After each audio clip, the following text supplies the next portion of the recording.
So my name's GREGOR, I'm director of the ICO in London. I've brought together a small group of people today to discuss, as it were, this topic which is spun out of the Sarah Z Pavilion, and it's the idea of the secret garden, and really it's to focus on the imagination and the power of these ideas, really also as expressed in this particular Venice Biennale.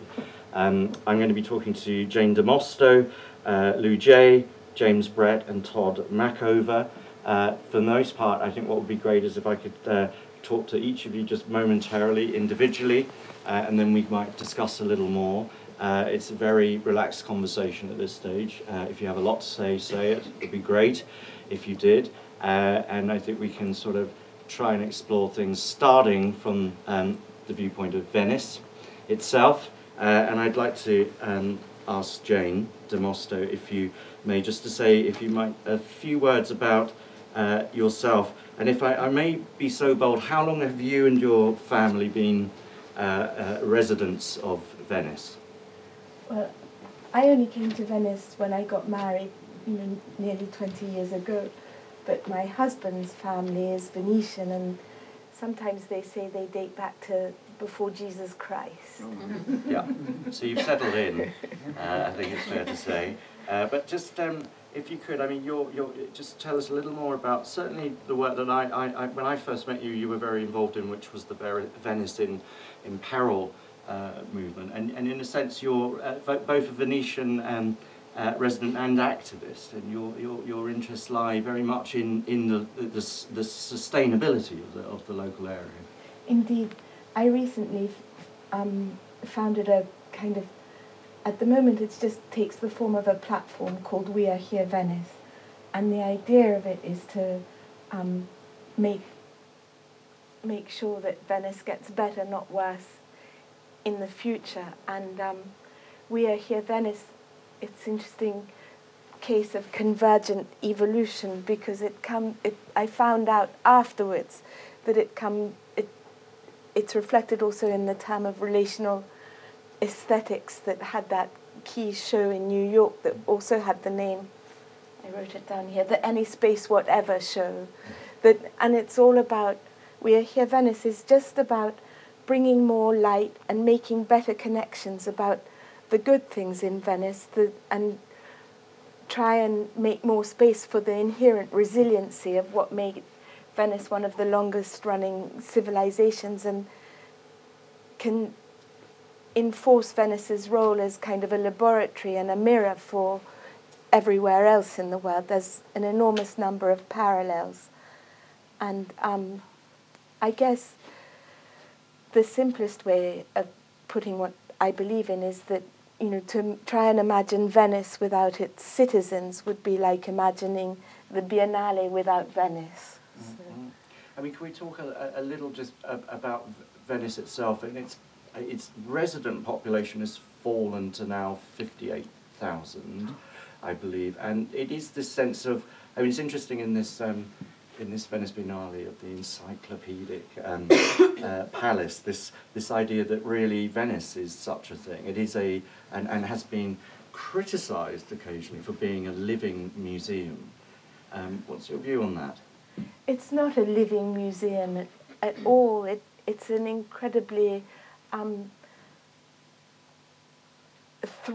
a museum has the idea that it's something that's stagnant, and that's the idea that it gives me. I guess it's these relational aesthetics people felt that museums shouldn't be that anymore, and I don't think Venice is that, Venice has this extraordinary capacity that I think is very relevant to elsewhere, to be versatile and adapt within. It's a very dynamic equilibrium, but it is an equilibrium, and it's within certain parameters that always have to be here, like the city on the islands and the lagoon, and with that the lagoon ecosystem, because if there weren't the salt marshes, the lagoon would behave in a totally different way, or the water in the lagoon would behave in a totally different way, and Venice wouldn't be able to continue to exist the way it is. So it's extraordinarily relevant to everywhere else, the way that it keeps all these different things together in a constantly changing way that always stays the same as well. How fragile is Venice? How much has human intervention in recent years helped protect Venice? Well, a lot of human intervention in recent years has actually been detrimental to Venice. So, anything's possible. Anything's possible. No lagoon is a stable system. Lagoons either gradually get eroded away by the force of the currents from the sea and become an open bay of the sea, or over time they get silted up with the river inputs and they become an extension of the mainland. The case of Venice is unique because over more than 1,000 years there's been this delicate interaction between man and the natural system to maintain the lagoon. And it's known as a place of huge resourcefulness. I mean, in terms of what's the Venetian imagination that's kept this place going for so long?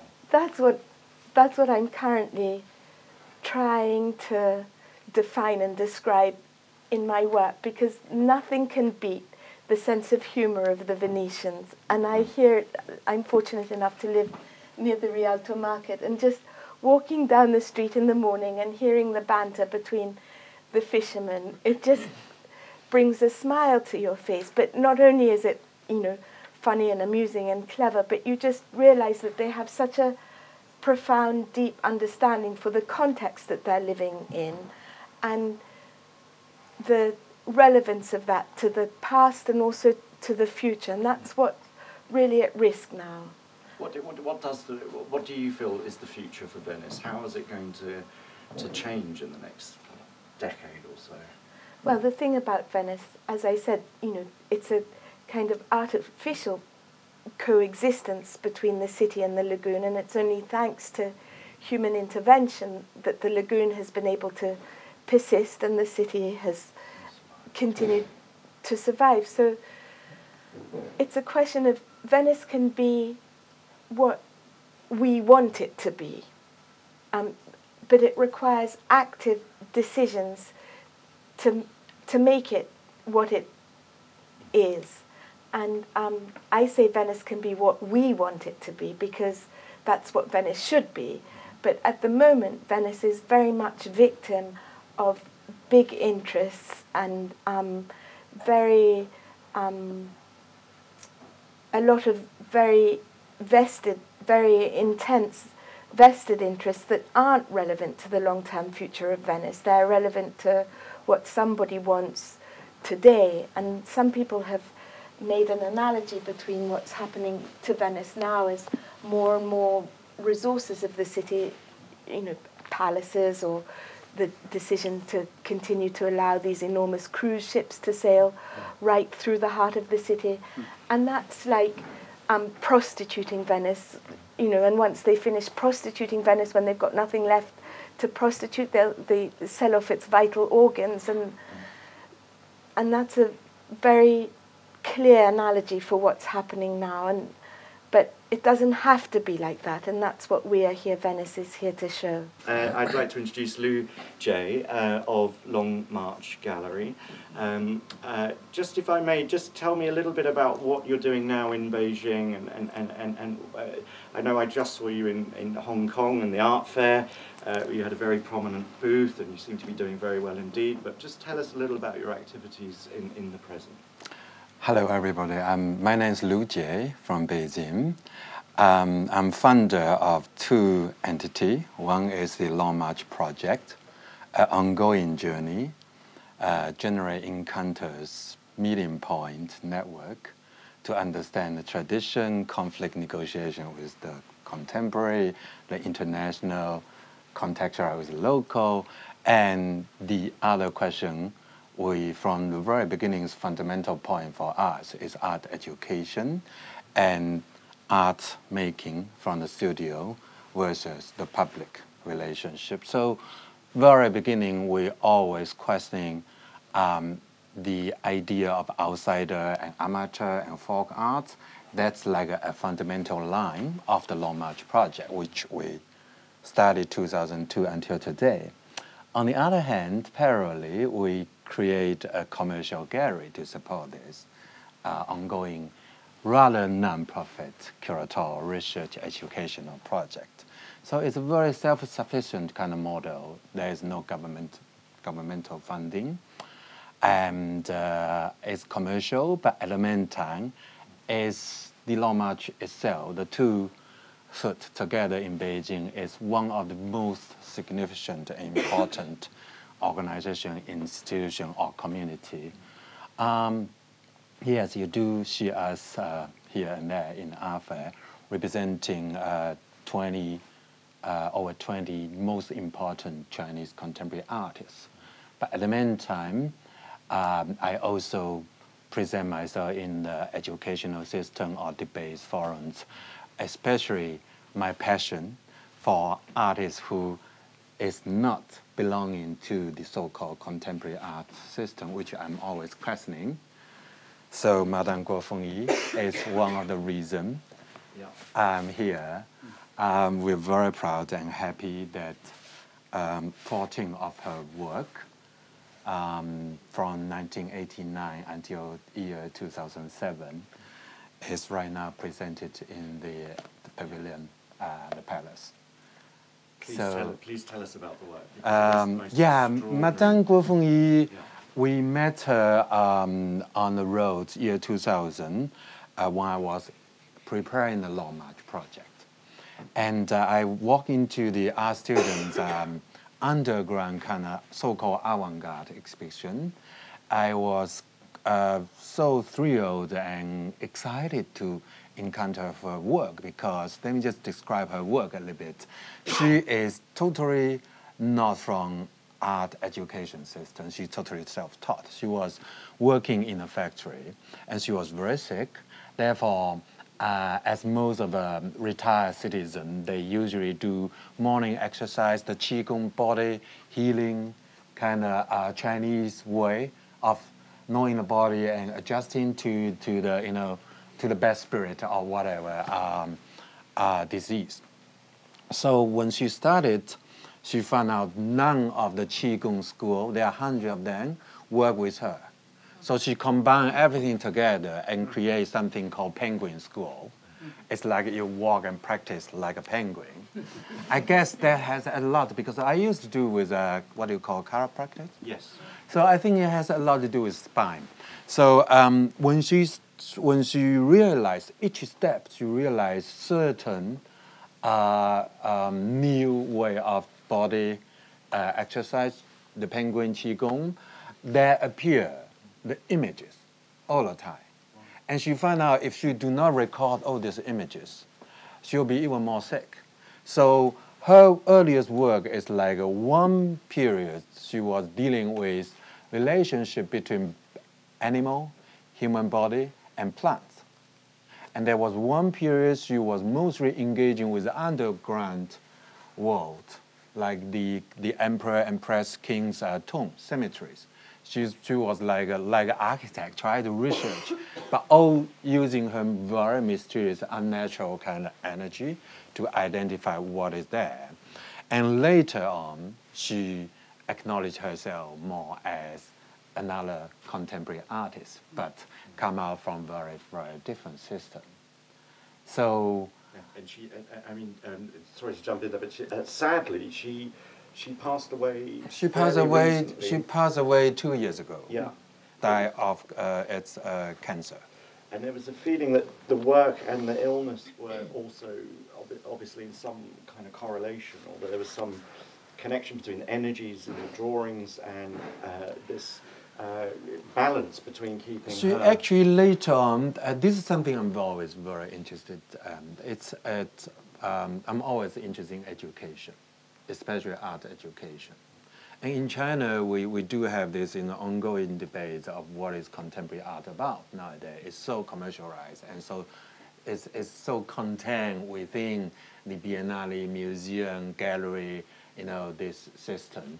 And to me, the significance of Madame Guo Fengyi is that she is actually a teacher.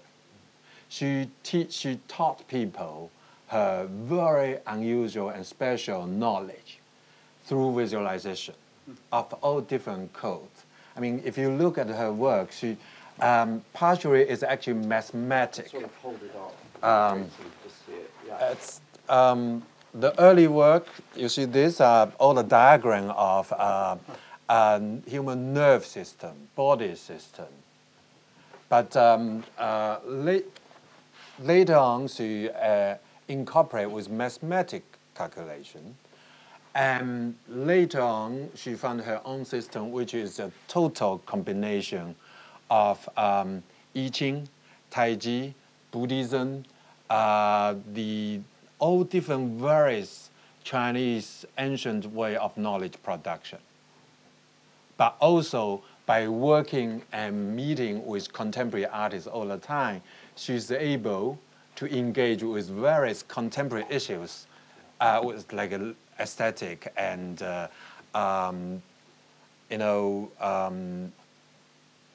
to me, there is one thing I think is very, very unusual is her loneliness. And when we're talking about your relationship with Venice, to me is the work with her is one example, symbolic, but I'm very much caring about the, in the old time, very usual common knowledge supporting our life, expression, all kind of visual production knowledge. Now they all disappeared, being quote unquote make it as something outside, something like an unusual alternative. But for its long history, it's actually the fundamental part in China for people to communicate through visual way. So nowadays, if this knowledge and this kind of creation is not being connected with contemporary art education, to me, I feel that the so-called contemporary art making is getting, in a way, very exhausting, and not having kind of supporting system, which is what the complexity of Madame Guo Fengyi's life, that on one hand, she's able to, she actually do service. She's able to heal people. She's able to do through massage, through drawing, make you a portrait, and identify your troubles, your imbalance of energy, and maybe tell you that 1,000 years ago you were a monk. So she's able to communicate. Yeah, but by communicating with you, including communicate with Mao, or this is Mao, or a Statue of Liberty, That was Black African. She write down the motive for exploration to questioning about in the center, and she does an exercise for like a half year and to complete the work. So apart from questioning you, helping you to know who you are, she tried to know herself. That's why we title the book, Who is Guo Fengyi? All her life is trying to know, get into the unknown world. And by delivering healthy energy, she actually received very bad energy. That's what we believe why she passed away 2 years ago. I'm just curious to know, I don't know if it's easy to answer because she's not here, to what extent all this work was based on like her sensibility, sensitivity, feelings, or did she also spend long hours reading about science, reading books to show the structure of the nervous system? Did she have like a academic, intellectual side, or not so much? She always does research and reading, but at the same time she resists all this ready-made, conventional taught knowledge. It's a constant negotiation. So after she's reading about it, research about it, or even sometimes go to the site or meet the people, she come back, try to go from totally zero. So it's a body exercise. You might see, you have looked later, but for like early work, several of them are in the Giardini. Each one you was able to identify that there is the time recording there, like maybe 40 minutes or 2 hours. That's the time she exercise. And through the different level exercise, you reach to the point you see the image. And you record the image. After you record it, you analyze what is the meaning of all this diagram. So it's a negotiation. It's a try to against the non-knowledge and enter something unknown. I'd like to come to James in a second, who I'm sure is itching to speak at this point. But just before we do that, I think this has been a very important Biennale for the inclusion of such artists, and they occupy a very central position in this this curated show.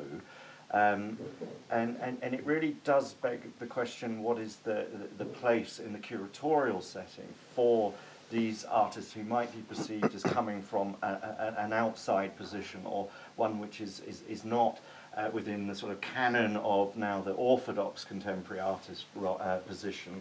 And so I just wanted to ask you a final question on this, which would be, you know, how is this artist represented here? How do they sit within this whole contemporary art world at the present time? Well, it's a very difficult question. It touches, you know, the fundamental point, you know, what is curating to me, and curating to me from the very beginning is a confessional. So, you know, although I was training, you know, goldsmiths in London, you know, associated with all the popular artists and curator, museum director, and always participate in this, you know, regular kind of activity, exchange of idea and working collaboration. But from very beginning, I was always hoping Madame Guo Fengyi, our relationship with her, is something as an important reference to pull me back. So my situation in China is very difficult because Madame Guo's her own life is, you know, so much marginalized by both mainstream, or I call it nowadays three mainstreams. One is the Chinese literati tradition, which became bureaucratic system from Ming to Ming and Qing dynasty. The literati official training exam system, the governing system, that's a traditional, which is boycotting this kind of knowledge production for sure. You know, those ink painting are the norms, are the high, you know, spirit representing Confucius' idea. And this is very, very confusing and evil to them. At the meantime, the communist, socialist idea combined, you know, with Western, you know, modernity, which is the official visual art norm, mainstream.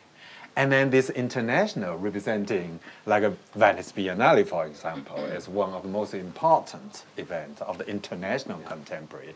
Although it's very complicated, the international, but in China, you know, Chinese situation is China and the world, the rest of the world. So that kind of thing, all three things get things very complicated together, like there is no space for Madame Guo Fengyi at all. We'll come to this. Well, I'm James Brett, for those of you who don't know me, and I run an accidental museum called the Museum of Everything, which I set up because I noticed there was a certain kind of art that existed everywhere that was not getting any sort of formal respect by anyone in the United Kingdom, that there was no museum for it. And it was rather good, and it was rather authentic. And I've been looking at it for a while, and I was encouraged by a few people who I trusted to actually open a museum. And when I heard about an 86-year-old man with the same name as me, who had made his own personal museum on the Isle of Wight and filled it with all the objects of his life and called it the Museum of Everything, I decided to go and see him and ask if we could open a London branch, to which he said yes, but he'd only left the Isle of Wight one time and declined to come to the opening and has never been to any opening ever since. And it seemed to me that this very interesting character, William Brett, the builder, Bill, even though he was a very minor work in the canon of alternative works, was saying something quite important. He'd staked his claim in the world. And in fact, it wasn't even him who called it the Museum of Everything. It was the local kids who said it's got everything in it. And it occurred to me that that was also a much better way of categorizing something which is uncategorizable. Because every word that I heard that was used to describe the kind of artist that you're describing, Go FENGYI, is a classic example of what some people would call an outsider artist. And I thought this was kind of not quite at the level of racism in terms of its terminology, but close. Because what was happening were that words were being used to formalize these artists that allowed major museums like the Tate Modern and MoMA and you name it to exclude them and make their, define their production as less. Although that political side of it wasn't so clear to me at the beginning. I just was quite up for starting a museum and seeing how difficult or easy it was, and it's really bloody difficult. But it was successful. And one of the reasons it was successful is I knew that the main people who were interested in this work were artists. Because every artist I met, when I sort of showed them things that I've been looking at, they went, oh, that rocks. And some the really good ones would be inspired by it, and some of the maybe less good ones would nick it in terms of aesthetic and sort of lack the central emotion that was going on. And then, I sort of gradually looked around this area, and it had all these fantastically different names. There was, in the beginning, you basically came out of hospitals, a lot of it, where doctors suddenly realized that, maybe this is something of creative interest, although doctors find that incredibly difficult. My doctor hates my shows. He comes and he's got an empirical head. He thinks it's just symptoms. But that evolved in the early part of the century, and then at the same time you had this sort of folk art thing going on in the States, where you had often different kind of people, often black people, making work. But they've got no frame of reference, they've got no museums, they're just going ahead and making it. And certainly the sort of lower echelons of American society, and there were these two strata, and I was very interested in both. And then I found out about de Buffet and Art Brut, and that was that he was also into this kind of stuff, and he gave it a name. But what was very clear to me was the names were all prisons, and that every major curator used it as a way to segregate. And the more I talked to them, the more they segregated it, to the point that they still can't generally assimilate the two together because they don't think it's art. And I can point you any number of, I've got friends and maybe less friends in the high levels of curatorial power in the world who will turn around and say that's not art. And so what you're saying in China is not just China, it's England. It's completely true for England. There is no museum apart from me that's dedicated, and I'm a small independent project. And it's because there's a perception of art in the world and what art is, and I've become very fascinated by that because I don't think it's correct. I actually think that someone like Go FENGYI, she's making this work for herself.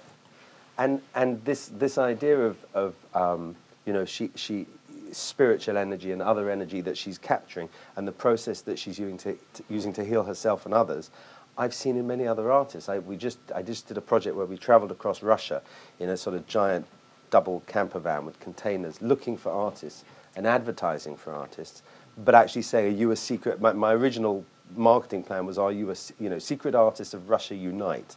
Although that was sort of banned by my partners, sounding too sort of revolutionary. But basically it was to go to these places and say, does your grandma make something in secret at night? Or do you have a friend who's disabled who does something here? And just giving the opportunity for people to turn up.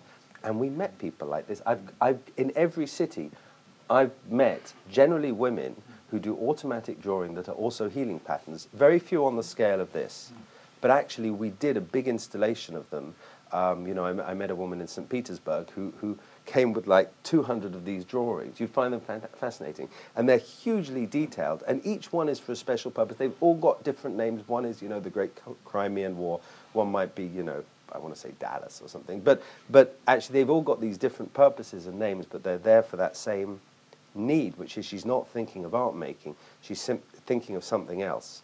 And I guess just to to get to the end of that point, I mean, what is human creativity? That's the thing that I think I'm aware of that doesn't exist with any of the folk art and art brute conversation. Nobody's really looking at why human beings make things.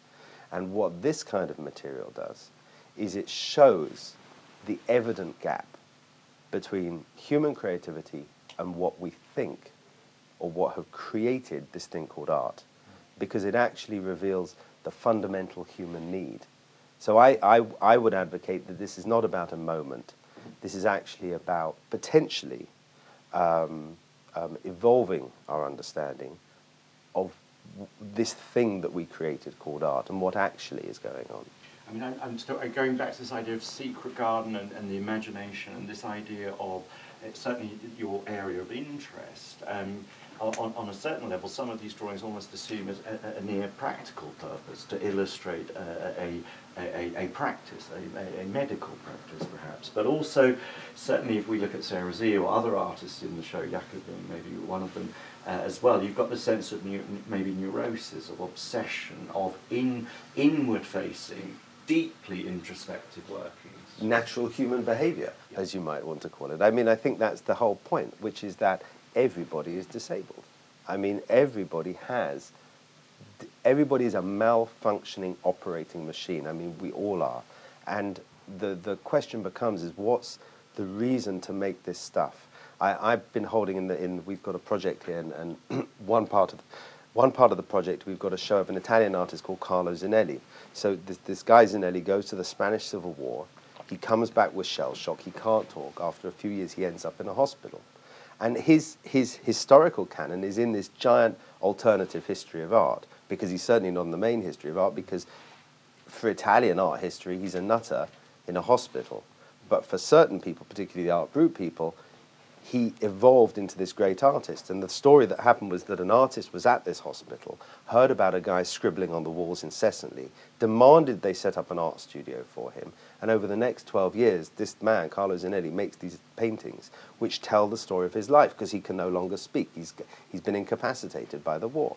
And they're phenomenal. And you see these things. And then I thought, well, actually, these ideas, one must talk about them. So I set up a salon as part of our project here, just a little like this, to sort of talk about what it all means. And yesterday I had a nice chap called Adam Lindemann come along. And Adam was twitching. And he was twitching because he'd been to the Biennale. And he didn't have enough focus points. He couldn't put his foot, and he wanted to come to the things that made him more comfortable. And I like him a lot, but he wanted to come to numbers. And he wanted to come to an artist in the sense of an artist making art. So we ended up on Wade Guyton. And I think that, that the difference between Wade Guyton and Go FENGYI, there's this, it's very difficult. It's very difficult, particularly if you think art is this one other thing.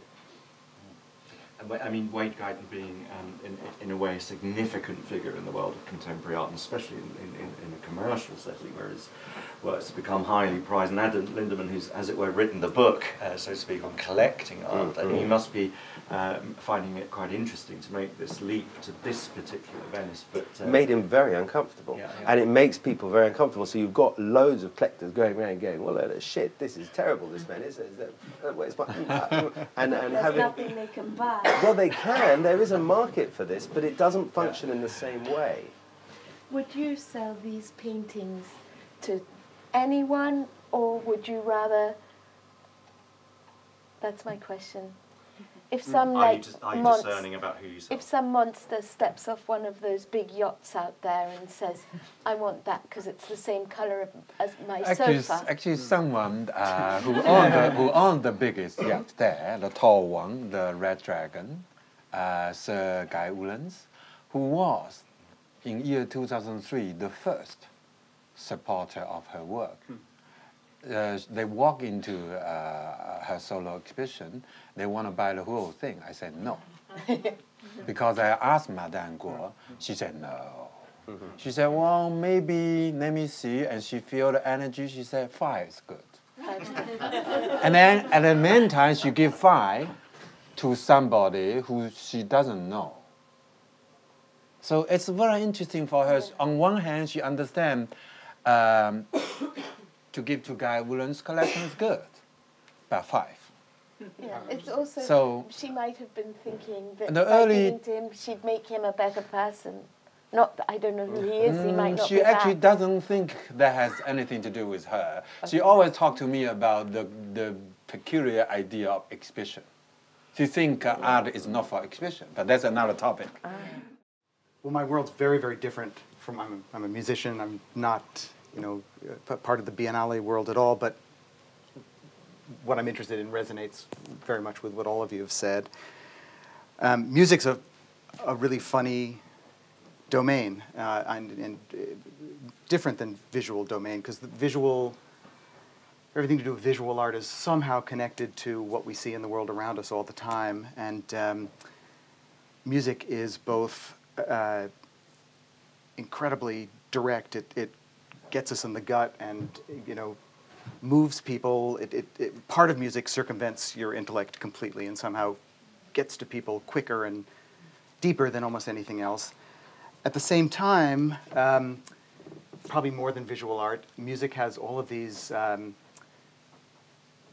technical barriers and parts of its language that make it difficult for, it's very easy for people to get to and very hard for people to get to at the same time. So, you know, you have to play an instrument if you're going to participate in music. That takes a long time. It has a special language. You have to understand what chords mean, or kind of how they, on some level. You have to write it down. You have to memorize it somehow. These things all kind of make it a barrier for people. There are other funny things about music, like when it's playing. I mean, we do a lot of work with music and health, for instance, for allowing people to express who they are through music who can't do it any other way.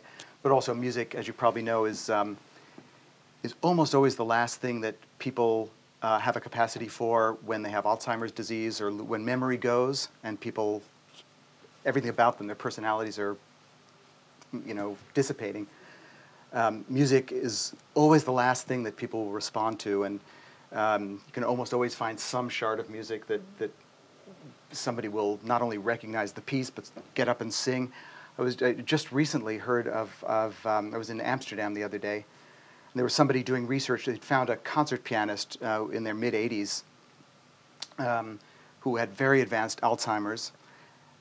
But they found somebody, a documentary person, thought to ask this person to find out what she remembered about her playing. And it turned out that not only could she respond to music that she'd known, but her entire piano technique hadn't gone away. So she could play every piece she ever played, even though she couldn't. And when she played, then all of a sudden she became herself again. It was very, very unusual. But the other thing about music is that it works its power when it's playing.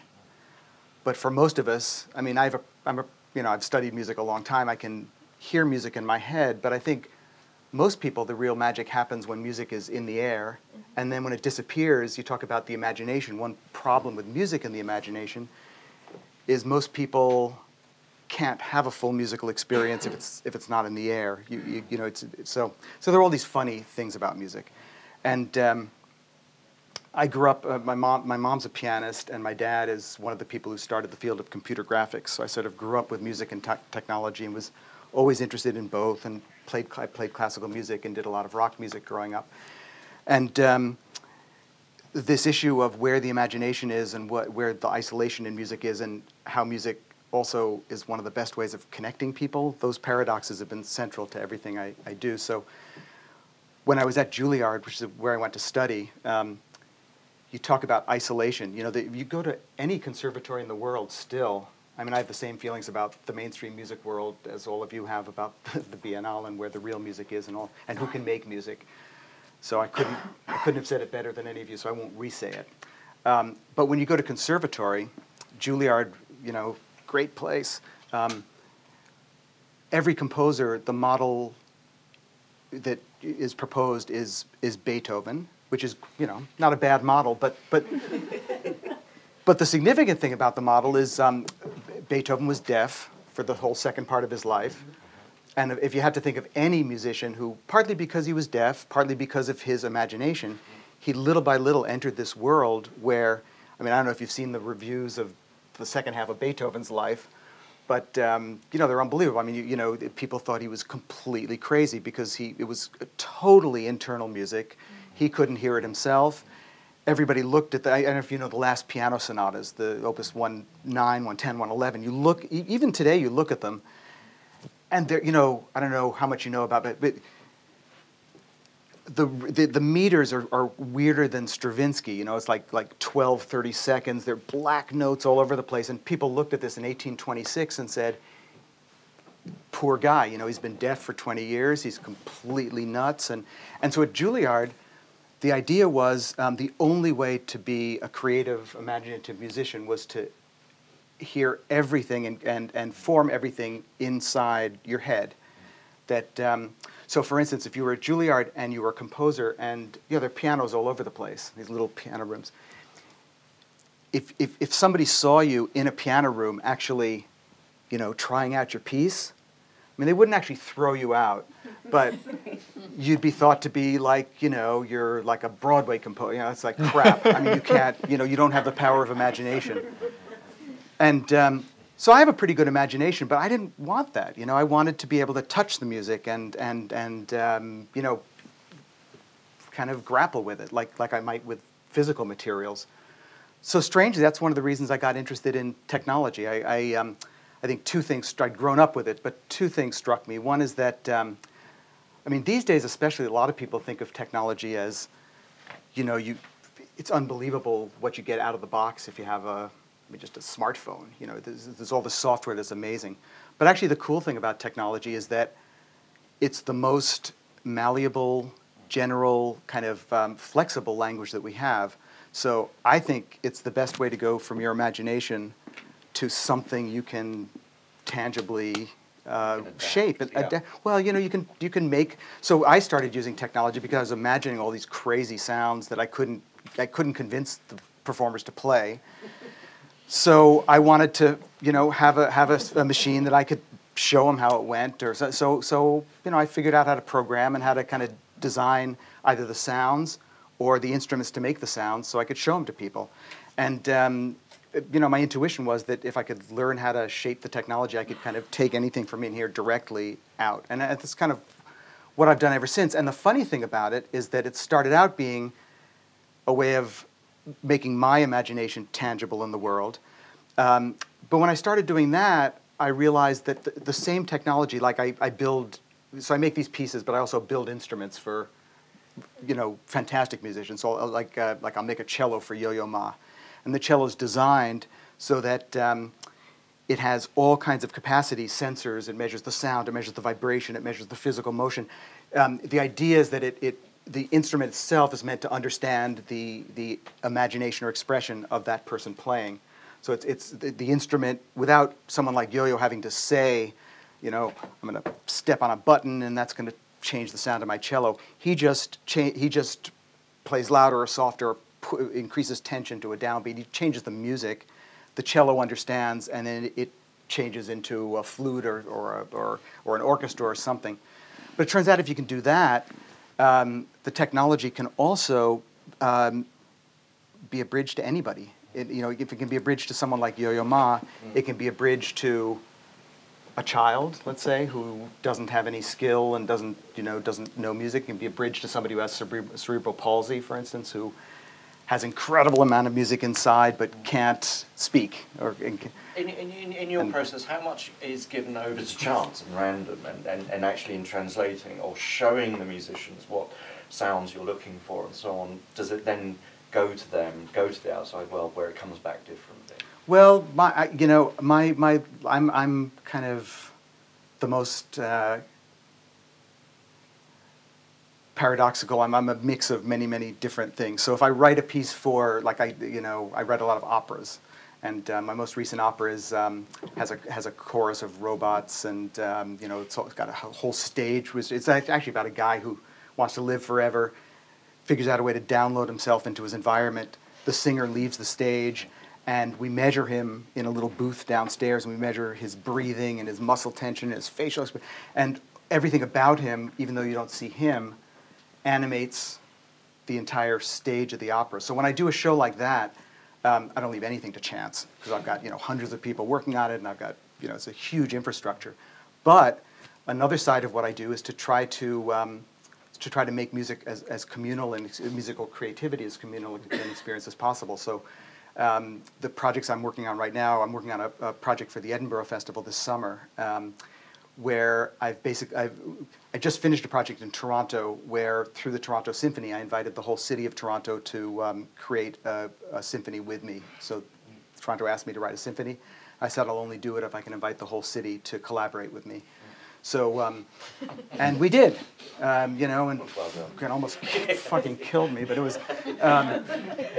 but that's completely the opposite, because to do that, I mean, I really, really meant it to be a collaboration, not a manipulation. And so to do that, I had to give up quite a bit of, it started with my imaginative idea, but it was a true invitation. And, I met thousands and thousands of people who helped work on this, and it turned out to be our piece, not my piece. And that's what we're doing for Edinburgh for this summer.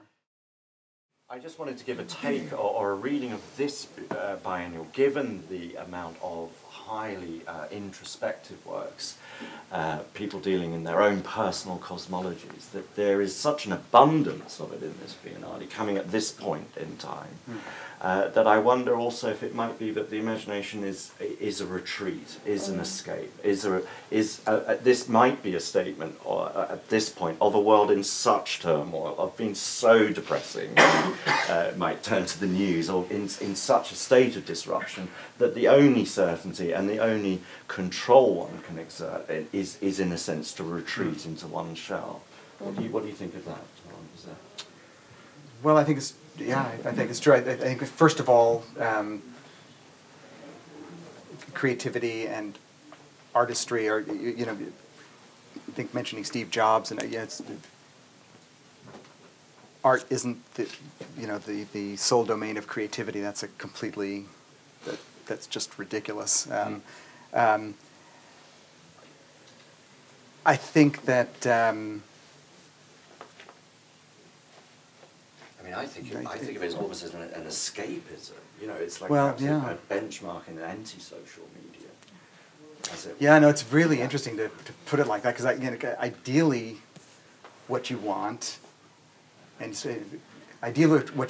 to help as many people as possible to imagine some way to have an impact in the world, to make the world better. And I think your comment, even if you can do that, it's very difficult for any of us now to have any impact at all in the world, and so it doesn't mean that we shouldn't try. It's just it's such a high standard to think that you can help people to envision something that doesn't exist that'll actually make a difference, and it doesn't just go inside. And I'm interested to know if FENGYI actually saw herself in relation to other artists, or into. I'm going to release two secrets here. One was that Madame Guo, FENGYI, and I, and a whole bunch of Chinese contemporary artists visited Venice a few years ago, and she refused to go to Biennale. She's never been to the Biennale. So we spent all the time on the beach in Lido area. She chose Lido area. So we ended up talking about Thomas Mann's, death in Venice, all the things. So that's one secret. And I told her son, who is with me here yesterday, and he's like shocked. My mom went to Venice, claiming she went to Biennale, and she never. The other secret is actually our endeavor, our journey, the Long March, the project, or the gallery, went through very difficult history. But her work is actually from the very beginning, got support, and in return supporting our project. So she's making a secret painting from the beginning until 2 years ago when she passed away. So it's 25 meters long, always developing and growing. So she's like supporting the entire Long March. But the other supporting system is, she is our artist. And they never dare to confess. They're actually our artists, the top, most powerful Chinese contemporary artists. They exchange their work through us, with her, but they would never, hardly ever publicly admire there, that Madame Guo is actually higher, because they are all fragile and incompetent, like the institutions or collector you are mentioning. They're fragile. They, in this capitalist, society's competition logic, institutions dare not to take a risk to do this kind of thing. So I just finished my comment of being here in this Venice Biennale that it's strong enough to publicly announce all the secret garden we all have. I think it's really So true. that's very powerful, show the confidence and time to push forward. That's a wonderful. I think we should sort of draw it to a close on that wonderful note. Aschenbach's escape from the burnout of life to Venice, only to find even more complexity. It's a good point to leave it, I think. But I'd really like to say probably Q&As we could do over coffee. I think we all need one at this point. I really want to thank you as a panel. I think you've been absolutely fantastic. So thank you to all. Thank you very much.